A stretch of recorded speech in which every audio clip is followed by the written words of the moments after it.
జీలకర్ర బెల్లం తోటి తల మీదే చెయ్యి వేసి కలకాలం తోడంటూ మాటివ్వగా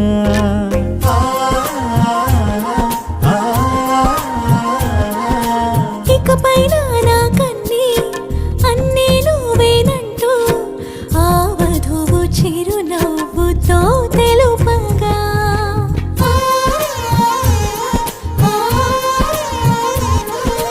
మూడే ముళ్ళనుకుంటే ముళ్ళే కదా ముడితోనే ముడిపడినే బంధం కదా నీకే ఈ విలువ తెలిసిన రోజున ఇకపై రాదు ఏనాడు వేదన రారమ్మ శుభమంటూ దీవించి వెళ్ళండి అక్షిం